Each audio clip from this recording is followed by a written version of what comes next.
मित्रों, पश्चिम बंगाल से बहुत बड़ा समाचार आ रहा है।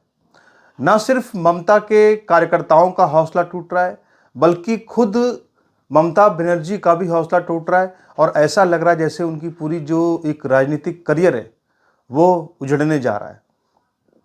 ये सब इसलिए हो रहा है क्योंकि जो एसआईआर हो रहा था, उसका पहला जो मसौदा है, जो पहला ड्राफ्ट है, वो आ चुका है। यानी कि जो मतदाता सूची नई बनी है, उसका जो फर्स्ट ड्राफ्ट है वो आ चुका है। हालांकि 14 फरवरी को अंतिम इसकी पूरी फाइनल लिस्ट तैयार होगी। अभी भी थोड़ा वक्त है कि कोई चाहे तो नामों को सुधार सकता है। लेकिन जो पहला ड्राफ्ट आया है, वो ड्राफ्ट ऐसा है कि बड़े बड़े देश के जो राजनीतिक विश्लेषक हैं, उनके तो होश उड़ गए देख करके कि आखिर किस तरह से एक पश्चिम बंगाल के अंदर पूरी फ्रॉड डेमोक्रेसी चल रही थी। और आप सोचिए कि जो रिजल्ट, जो ड्राफ्ट आया है, वो इस तरह का है। उसमें इतने बड़ी संख्या में, यानी 58 लाख के करीब वहां पे वोट कट गए हैं। और इसका जो सबसे बड़ा असर है, बड़ी बात यह है कि ये सबसे ज्यादा नाम कहां से कटे हैं।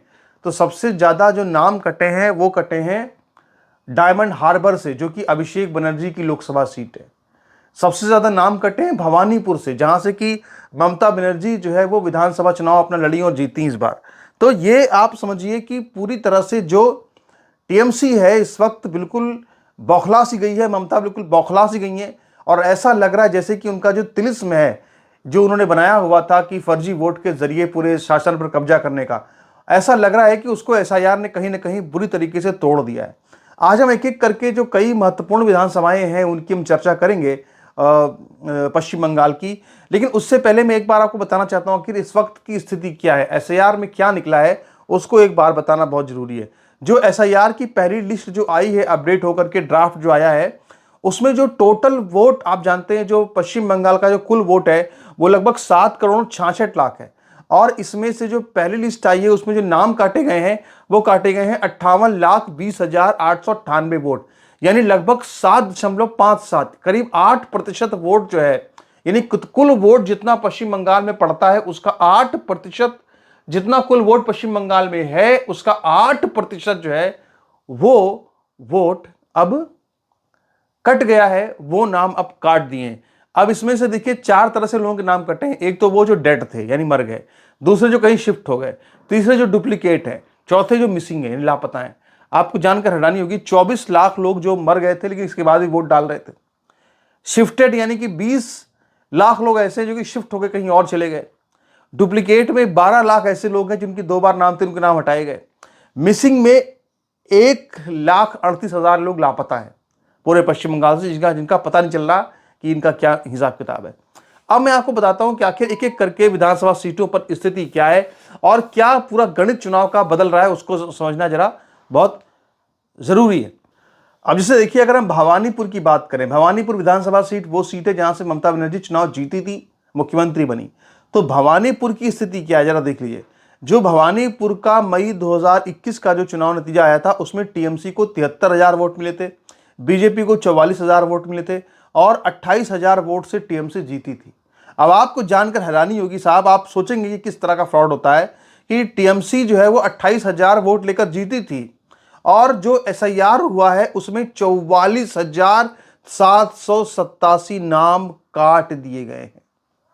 सोचिए आप जरा, 28,000 वोट से टीएमसी जीती थी और इस बार 44,787 वोट नाम जो है वो हट गए हैं, वोट कट गए हैं। और जनवरी 2025 में, यानी कि इस साल की जनवरी में, यहां पे 2,06,000 वोटर्स थे।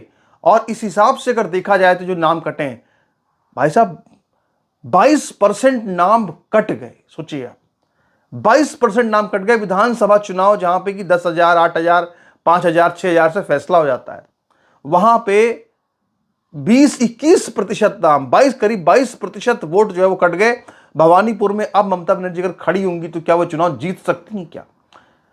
इस कदर से ममता बनर्जी बौखला गई है, टीएमसी के वर्कर बौखला गए।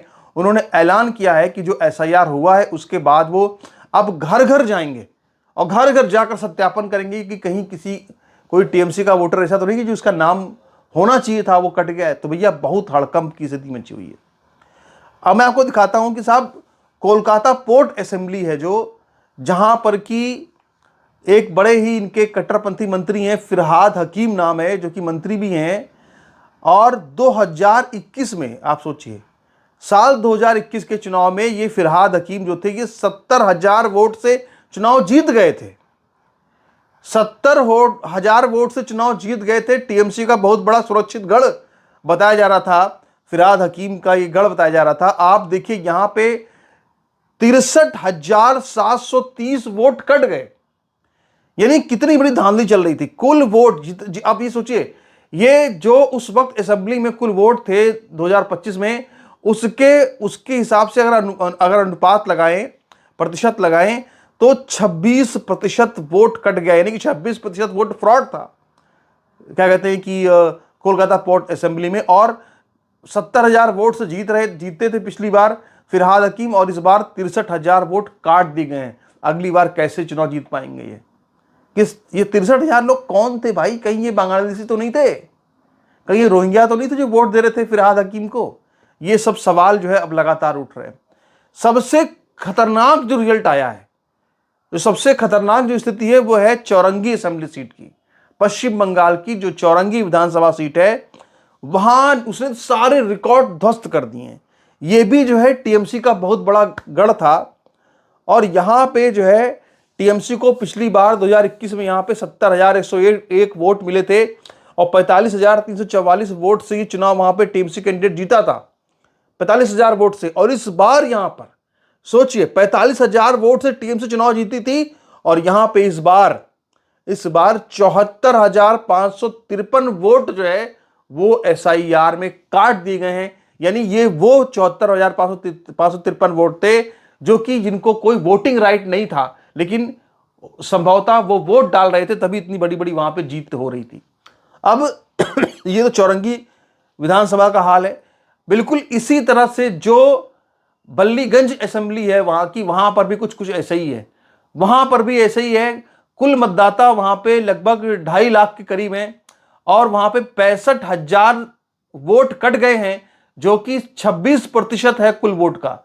और यहां से पिछली बार जो बाबुल सुप्रियो थे, वो 20,000 वोट से जीत गए थे। आप समझिए कितना बड़ा झटका लगा है। क्यों ममता बौखलाई हुई? आप सोचिए क्या होगा। ये जो बड़े बड़े टीएमसी के गढ़ है ना, ये एसआईआर में ही लग रहा है निपट जाएंगे, ऐसा लग रहा है।